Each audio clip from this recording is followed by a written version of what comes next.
अस्सलाम वालेकुम, आप देख रहे हैं GNN। मैं हूं जैनुल हसन। मैं हूं हफ्सा आसिफ। बुलेटिन में साथ देंगी सादिया सरवर भी। हेडलाइंस आपने जानी। बुलेटिन के आगाज में आपको बताएं कि पाकिस्तान स्टॉक एक्सचेंज ने एक और संगे मील अबूर कर लिया है। 100 इंडेक्स 62,000 की नफसियाती हद भी अबूर कर गया है। कारोबार के आगाज में ही 100 इंडेक्स में 750 से जायद का इजाफा हुआ है।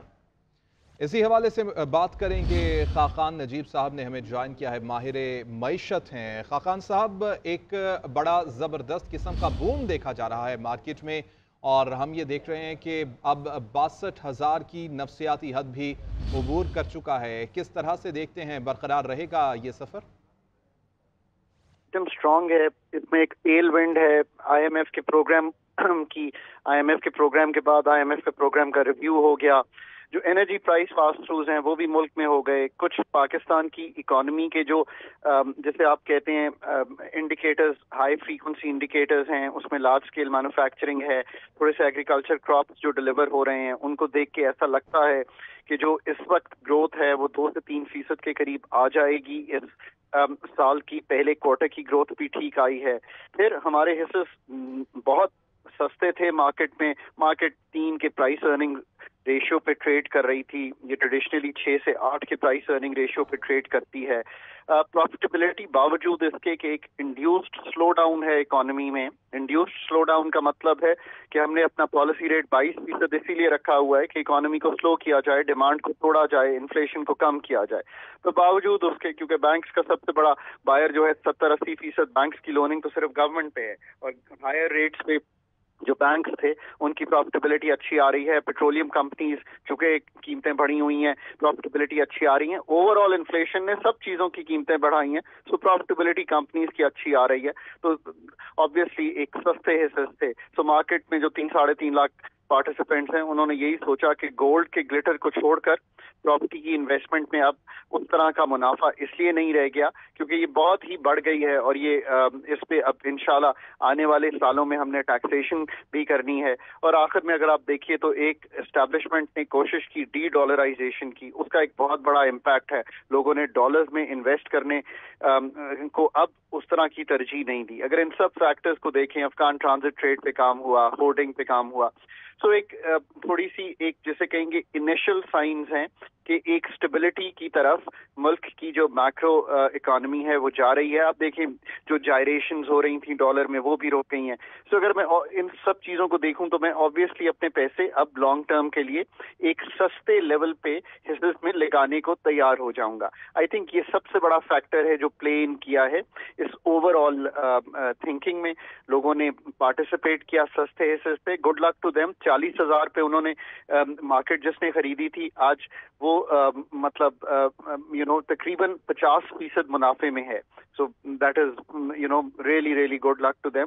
पैसा बनाना एक अच्छी चीज है। बहुत शुक्रिया। खाकान नजीब साहब हमारे साथ मौजूद थे और इसके ऊपर बात कर रहे थे। इंटरबैंक में डॉलर की कदर में कमी हो गई है। डॉलर 47 पैसे सस्ता होकर 284 रुपये 50 पैसे पर ट्रेड हो रहा है। इसी पर मजीद बात करते हैं राशिद खान से। जी राशिद, बताइएगा। आपको बताएं कि इंटरबैंक में डॉलर की कदर में कमी वाक़ई हो गई। डॉलर 47 पैसे सस्ता होकर 284 रुपये 50 पैसे पर ट्रेड हो रहा है। इसी पर मजीद बात करते हैं राशिद खान से। जी राशिद, बताएगा, डॉलर की कदर में कमी हो गई है? जी शुक्रिया। देखिए, डॉलर की कदर में कमी हो रही है, और एक तरफ हम देख रहे हैं कि स्टॉक मार्केट है वो बढ़ रही है, दूसरी तरफ हम देख रहे हैं कि डॉलर की जो कदर है वो कम होती जा रही है। 47 पैसे की कमी आई है, और 284 रुपये 97 पैसे से डॉलर जो है इस वक्त 284 रुपये तकरीबन 50 पैसे पर ट्रेड कर रहा है। हम गुज़िश्ता हफ्ते में हमने देखा था कि डॉलर की कदर में कमी आई थी। इससे कबल हमने देखा था कि थोड़ा सा मार्केट में इजाफा हुआ था, लेकिन अभी हम देख रहे हैं कि डॉलर की कदर दोबारा से कम हो रही है। जी ठीक है राशिद खान, बहुत शुक्रिया। सरबराह PTI और शाह महमूद कुरैशी के खिलाफ साइफर केस की समाअत आज अडियाला जेल में होगी। खसूसी अदालत के जज अबुल हसनात जुल्करनैन अडियाला जेल में मौजूद हैं। सरबराह PTI की अहलिया बुशरा बीबी और अलीमा खान भी अडियाला जेल पहुंच गई हैं। FIA special prosecutor Zulfiqar Abbas Naqvi Adiala jail पहुंच गए हैं। आज केस की नकूल फराहम की जाएंगी।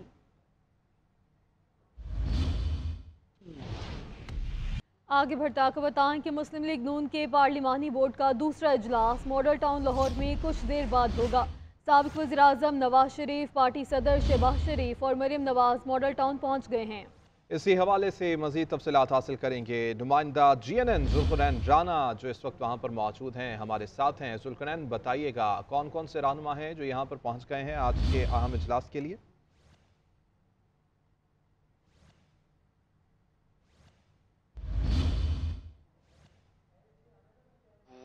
यहाँ पर जो इलेक्शन की तैयारी है, गहमा गहमी है, वो मुस्लिम लीग नून के पार्लिमानी बोर्ड का दूसरा इजलास मॉडल टाउन लाहौर में कुछ देर के बाद शुरू होगा और इसके लिए साबिक वज़ीर आज़म नवाज शरीफ, पार्टी सदर शहबाज शरीफ और मरियम नवाज अब तक मॉडल टाउन पहुँच गए हैं। साबिक वफाकी वज़ीर राना सनाउल्लाह भी मॉडल टाउन मरकज़ी सेक्रेटेरिएट पहुँच गए हैं।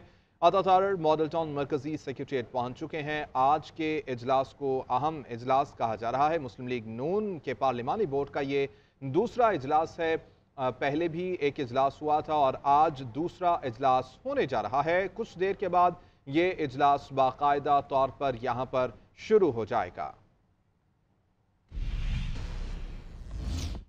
मुआशरे को नफरत और गालम गलोच के कल्चर से पाक करना है तो तवज्जो अवामी मसाइल के हल पर मरकूज करना होगी। सदर मुस्लिम लीग नून शहबाज शरीफ की जानिब से कहा गया कि इंतखाबात में कामयाबी मिली तो नवाज शरीफ की क़यादत में कौमी तरक्की के मुआशी मंशूर को अमल करेंगे। सियासी और जज्बाती बयानात से नहीं, पॉलिसी इक़दामात से मईशत बहाल और अवाम को महंगाई से निजात दी जाएगी, जिस पर आज पूरी कौम मुत्तफिक हो चुकी है। कारोबार में आसानी लाकर साजगार मुआशी माहौल पैदा किया जाएगा। नवाज शरीफ ने हमेशा मईशत को संवारा, पूरे पाकिस्तान को मुसावी बुनियादों पर तरक्की दी। अवाम इंतखाबात में वाज़ेह अक्सरियत दें ताकि पाकिस्तान को मुआशी खुद इन्हिसारी मिले, अवाम को महंगाई से निजात मिले। तारीख गवाह है कि अवाम को महंगाई से निजात सिर्फ नून लीग ने ही दिलाई है।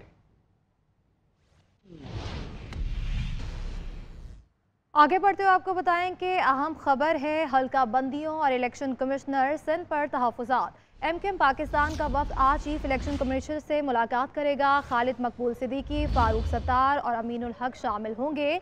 इलेक्शन कमिश्नर सिंध पर तहफ़्फ़ुज़ात से आगाह किया जाएगा। हल्का बंदियों की रिपोर्ट पर अपने मुतालबात रखेंगे। MQM की जानिब से सिंध के इलेक्शन कमिश्नर को हटाने का मुतालबा भी मुतवक्के है।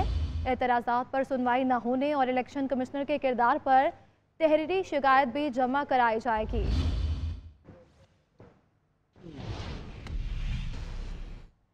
लाहौर एक बार फिर से स्मोक के निर्गे में आ गया है और लाहौर की फजा इंतहाई जहर आलूद है। एयर क्वालिटी इंडेक्स 412 रिकॉर्ड, जबकि आलमी रैंकिंग में लाहौर पहले नंबर पर आ गया है। मॉल रोड और उससे मुल्हिका इलाकों की फजा इंतहाई आलूदा है। मॉल रोड पर इंडेक्स 420, गढ़ी शाहू में 411, कोट लखपत और डिफेंस में 409 तक जा पहुंची। आलमी रैंकिंग में कराची का तीसरा नंबर है। शहर कायद का एयर क्वालिटी इंडेक्स 209 रिकॉर्ड हुआ है। कराची में सब्जियों की कीमतों में एक बार फिर इजाफा होने लगा है। दर्जा अव्वल के आलू प्याज 100 से 150 रुपये फ़ी किलो में फ़रोख्त हो रहे हैं। मौसमी सब्जियों के दाम भी आवाम की पहुंच से बाहर है। इसी पर मज़ीद बात करेंगे सोनिया खानजादा से। जी सोनिया, बताइएगा। जी शुक्रिया। इस वक्त आपको बताएं कि कराची में सर्दी का आगाज़ हो गया है, लेकिन गर्मियों की कीमतें जो हैं वो आज भी बरकरार हैं। सब्जियों की कीमतों की अगर मैं बात करूं तो कोई चीज़ कम होने का नाम नहीं ले रही। आम तौर पे जो घर में आलू प्याज यूज़ होते हैं वो भी सेंचुरी क्रॉस कर चुके हैं, जबकि लहसुन अदरक की अगर मैं बात करूँ तो लहसुन की कीमत भी 600 रुपये को क्रॉस कर रही है और इसके साथ ही साथ अदरक जो है वो भी 400 रुपये से तजावज़ कर गई है। सारी ही सब्जियाँ ऐसी हैं जो कि 200 से ऊपर जा रही हैं और लोगों का यही शिकवा है कि अगर आप सब्जी भी ना खाएं तो क्या खाएं, क्योंकि चीज़ें बढ़ रही हैं, कम नहीं हो रही और ना ही कोई चेक एंड बैलेंस नज़र आ रहा है। और कमिश्नर कराची हैं कि वो कहते हैं कि महंगाई कम हुई है, तो वो महंगाई कहाँ कम हुई है वो नज़र नहीं आता, क्योंकि जब मार्केट में आते हैं तो जो कीमत पहले ली होती है उसमें आज तो मिलता नहीं है। और क्वान्टिटी अगर हम कम करते हैं तो अब घर का गुजारा करना बहुत ज़्यादा मुश्किल हो गया है। बजट मुकम्मल तौर पर आउट है, लेकिन कोई पूछने वाला नहीं है। जी, जबकि कोयटा में गुज़िश्ता 15 दिनों में सब्जियों की कीमत में रिकॉर्ड तोड़ इजाफा हुआ है। अदरक की फ़ी किलो कीमत 200 रुपये इजाफे के बाद 600 से बढ़ के 800 रुपये तक जा पहुंची है। इसी तरह प्याज 40 रुपये इजाफे के साथ 140 रुपये में बिक रहा है। महंगाई से परेशान हाल शहरी कहते हैं कि अब तो सब्जियां भी उनकी क़ुव्वत ख़रीद से बाहर हो गई हैं। इसी मुतालिक तफसीलात हासिल करेंगे खदीजा काकर से। जी खदीजा। जी शुक्रिया। क्वेटा में महंगाई के चलते वार तम ना सके, आए रोज़ अशय ज़रूरत कीमतों में जो है मुसलसल ही इजाफा होता जा रहा है। बात करूँ सब्जियों की कीमत की तो सब्जियों की कीमतों में 15 दिनों के दौरान होश रुपये इजाफा हो गया है। इसी तरह से जो अदरक है वो 600 रुपये से बढ़कर 800 रुपये फी किलो तक फ़रोख्त किए जा रहे हैं। 15 दिनों के दौरान अदरक की कीमत में जो है 200 रुपये का बड़ा इजाफा हो गया है। सब्जियों की कीमतों में इजाफे का सुनकर जो शहरी इस वक्त मार्केट में आ रहे हैं वो काफ़ी परेशान नज़र आ रहे हैं। इस हवाले से जब हमारी इनसे बात हुई तो इनका यही कहना था कि बढ़ती हुई महंगाई ने जो है इनके लिए इनका जीना दोबर कर दिया है। यही शिकवा करते हुए नज़र आ रहा है कि महंगाई को कंट्रोल करने के लिए जो प्राइस कंट्रोल कमेटियाँ हैं वो गैर फ़ाल है। कोई जो है खातिर खा इक़दाम हुकूमत की तरफ से महंगाई को कंट्रोल करने के लिए नहीं किए जा रहे। ताहम शहरियों का यही मुतालबा है कि हुकूमत इस बढ़ती हुई महंगाई को जो है कंट्रोल करे और सब्जियों की कीमतों को जो है मुनासिब करे ताकि इनकी परेशानी कम हो सके। जी।